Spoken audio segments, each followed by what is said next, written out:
কিন্তু এই মায়াবী চোখ কখন কোন মুহূর্তে চেঞ্জ হয়ে গেল সেই মুহূর্তটা রচনা করাটাই পারফর্মারের। দীপ্ত স্টার হান্ট নিঃসন্দেহে দীপ্ত টেলিভিশনের একটি চমৎকার উদ্যোগ। 2025-এ এসে আমাদের অনেক বিউটি উইথ ব্রেইন দরকার। আমি স্টার বলবো না, আমি বলবো যে আমি এখান থেকে কোয়ালিফাইড শিল্পী আবিষ্কার করার চেষ্টা করব।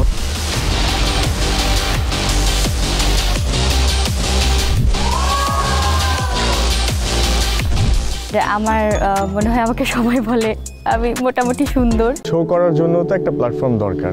এত সুন্দর আয়োজন, মানে যা টিভিতে দেখি একদম সামনাসামনি রিয়েলিটি শোর একটা এনভায়রনমেন্ট। আমার মনে হয় মিডিয়াতে কাজ এবং বিয়ে এই দুটো একসাথে করার জন্য আমি যেমন আমার মাকেও কনভিন্স করতে পেরেছি, এভাবে জাজদেরকেও কনভিন্স করতে পেরেছি।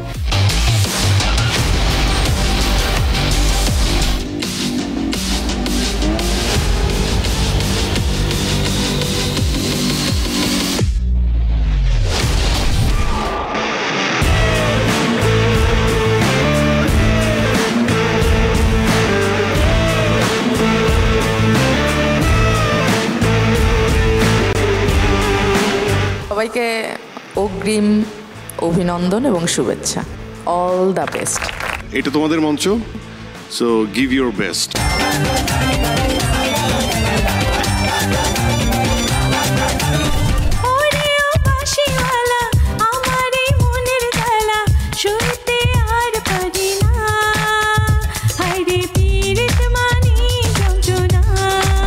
অভিনয় যে মানুষটি করতে চায় তাদের একটা অন্যতম প্রধান যোগ্যতা হচ্ছে সুন্দর করে কথা বলতে পারা। কনসেপ্টটা অনেক মজা লেগেছে মানে ভালো লেগেছে। আপনার এখনো চান্স আছে, প্লিজ কিছু করেন। অভিনেত্রী অভিনেতা হতে গেলে প্রচুর খাটতে হবে।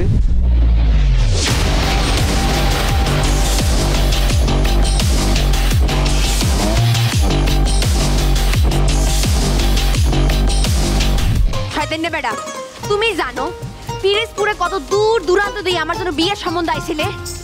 আমি বিটিভিতে 3 বার অডিশনে ফেল করেছি, কাজী এগুলো কোনো বিষয় নয়।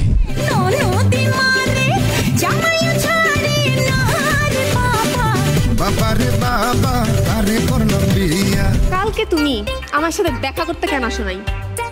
তোমার মাথা খারাপ হয়েছে? অ্যাকশনধর্মী অ্যাকশনধর্মী, আমার অনেকদিন ধরে ইচ্ছা ছিল আমি অ্যাকশনধর্মী কাজ করব। আমার তো সরি।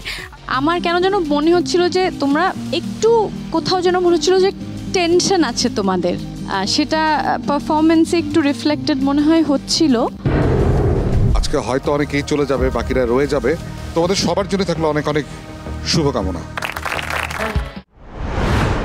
আমাদের দীপ্ত স্টার হান্টে পার্টিসিপেট করা সমস্ত প্রতিযোগীদের জন্য একটি জোরে করতালি হয়ে যাক। সেই অডিশন রাউন্ড থেকে আজকের গ্র্যান্ড ফিনালে পর্যন্ত অনেক কষ্ট করে অনেক হাজার হাজার প্রতিযোগীকে পিছনে ফেলে কিন্তু আমাদের টপ 6 আজকের এই জায়গায় এসেছে। অ্যাবসলিউটলি। এবং এই শোয়ের মধ্যমণি কারা ছিল যাদেরকে আসলে আমরা সব